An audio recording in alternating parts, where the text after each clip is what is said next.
طيب ازيكم يا جماعه؟ من كام يوم كنت بتفرج على فيلم اسمه Brother Bear. كنت بشوفه كتير قوي وانا صغيره، بحبه قوي. بقالي سنين ما شفتوش، فاغتنمت اللحظه وقلت ان انا هشوفه. انا كده كده مش هحرق الفيلم اللي ما شافوش، بس التو مين كاركترز الاتنين اتصاحبوا مع الوقت، بس كل واحد فيهم شايف ان جنس التاني هو اللي شرير، وان اللي هو اللي مؤذي بشكل يخوف. كل واحد بيخاف من التاني، وكل واحد بيدافع عن نفسه بنفس الطريقة اللي التاني بيدافع عن نفسه بيها، اللي هي ممكن توصل للقتل. كل واحد فيهم شايف ان هو اللي طيب، وان هو اللي مش مؤذي، وانت اللي بتحاول تأذيني وانا اللي بحاول اتجنبك.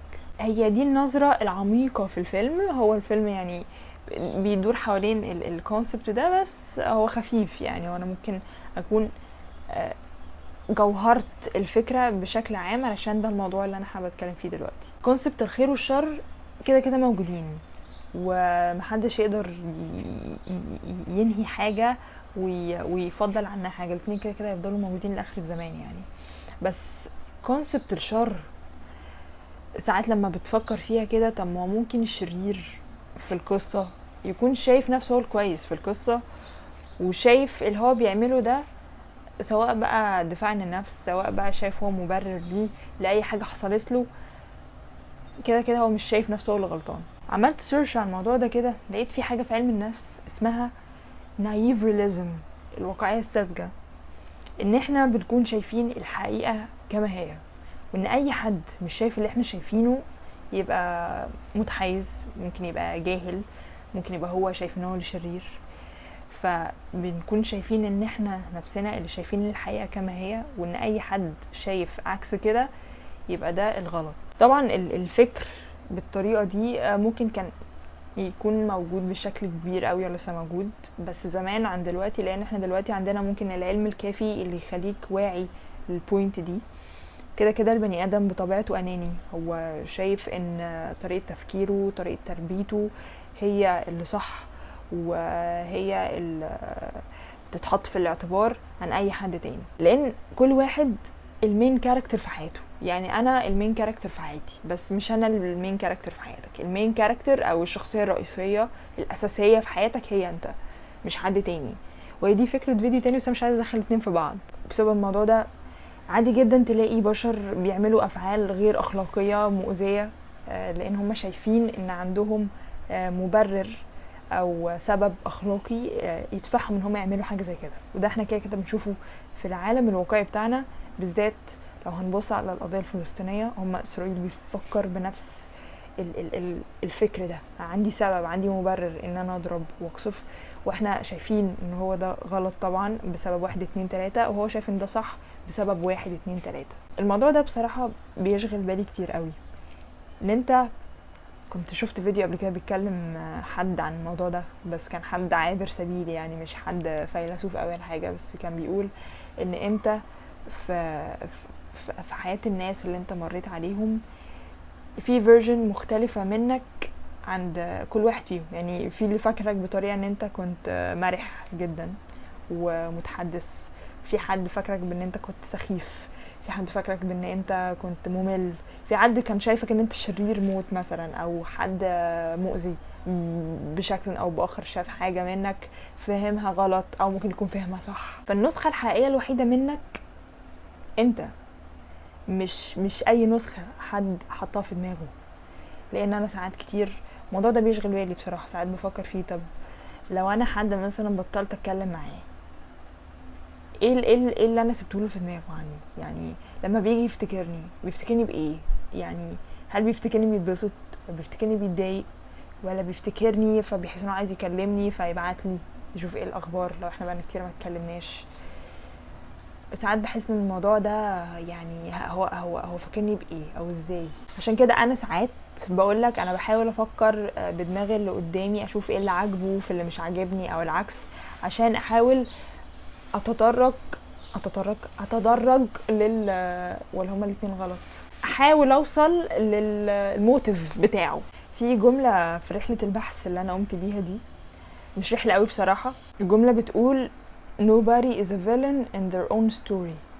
محدش شرير في قصته هو، وغالبا اي حد اذاك او اي حد علم معاك بطريقه مش لطيفه هو في الاغلب، مش دايما، في الاغلب ما خدش باله من ده او مش شايف ان هو عمل كده. عشان كده بقولك ان حياتك هي اللي موجوده دلوقتي. لان زمان كنت بفضل افكر، مش زمان قوي يعني من قريب شويه، كنت بفضل افكر اللي هو طب هو انا اني واحده من وسط النسخ دي كلها اللي معلمه مع الناس المختلفه اللي انا مريت عليهم في فيزز مختلفه في حياتي، فانا اني واحده من دول. هو انا ولا واحده من دول. انا اللي موجوده دلوقتي. فانت ممكن تكون شخص ما كنتش كويس زمان بقيت كويس دلوقتي، فخلاص الماضي اختفى.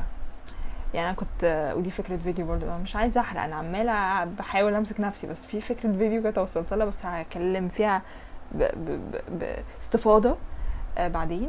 اللي هو بكره مش موجود وامبارح خلص ومبقاش هو كمان موجود، فاحنا في دلوقتي، احنا ولاد النهارده زي ما بيقولوا. ف انت بتفكر في حاجات ممكن تكون انت عملتها غلط زمان وانت واعي لده، ودي بداية العلاج زي ما بيقولوا، ان انت تكون خلاص عارف الغلط فين، المشكلة جاية منين، وتحاول تحلها. فده كفيل قوي ان هو يخليك شخص كويس، او بداية ان انت تكون شخص كويس. برضو السؤال ده ساعات بيسوحني لنفسي، يعني ساعات بقول كده طب هو انا ممكن اكون اذيت حد وانا مش واخده بالي، او قلت له حاجه ضايقته وانا مش واخده بالي، علمت معاه لحد دلوقتي، او ممكن اكون واخده بالي مش عارفه، بس مش فاكره. يعني بحاول ساعات كده افتكر هل انا ممكن اكون عملت حاجه زي كده، ضايقت حد، علمت مع حد بحاجه وحشه، يعني مش بتوصل لنتيجه او بتوصل لشخص بعينه يعني حصلت مع الموقف. فمش عارفه الحقيقه ما اعرفش هل انا كنت شريره مع حد. maybe yes maybe not، مش عارفه. زي ما قلت لك مفيش حد بيبقى شرير في قصته. فبس انا بعد ما شفت الفيلم ده نور اللمبه دي تاني في مخي، فألهمني من ان انا اتكلم عن الموضوع ده فعلا من الوقت للتاني بفضل افكر فيه وبيشغلني شويه بس بتناساه يعني. فقلت اشاركه مع 60 بني ادم بيتفرجوا عليها بشكل دوري. ف احنا جينا لاهم لقطه في الحلقه. والله الحلقه كلها حلوه بصراحه انا انبسطت. المفروض كانت تنزل امبارح بس حصل عطل فني معرفتش انزلها السبت، فهنزلها لحد ان شاء الله لو في نصيب يعني، ومكتوب لنا عمر نعمل اديت لكل ده. فالمهم ترجيحنا لفيلم السهرة. هو باين قوي على ما اعتقد يعني فيلم براذر بير، فيلم انيميشن مش او كرتون يعني على حسب هتقولها ازاي، مش فيزيكال او ناس حقيقيه يعني.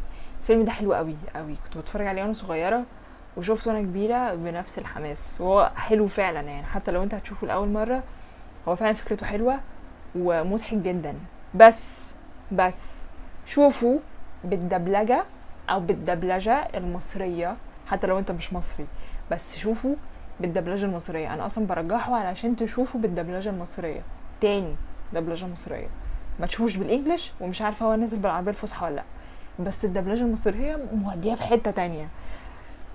وفي كده تو كاركترز غزلتين رجاله بيتكلموا لبناني، ف هما كل ما يفتحوا بقهم انا اقعد اضحك. يقول له ايه كيفك دبدوب، كيفك ابو الدباديب، لا خالص. فشوف فيلم براذر بير بالدبلجه المصريه، لان هم كانوا كرييتيف قوي بجد في حوار الدبلجه المصريه. زمان في الافلام الكرتون القديمه كانوا كرييتيف بشكل، حتى في كتابه السيناريو وكتابه الجمل الكاركترز بتقولها، تحس ان هم كانوا متربيين في كرداسه، ما تحس ان هم مصريين قوي. فالفيلم حلو شوفوا، وتقدر ترجحه لاطفال العيله عندك، حتى ولاد اخواتك، ولادك انت، اخواتك صغيرين. فيلم فعلا حلو، في فكره حلوه وبيناقش القضيه اللي انا كنت لسه بكلمك فيها في الفيديو ده. فاشوفك الحلقه الجايه. stay safe. باي باي.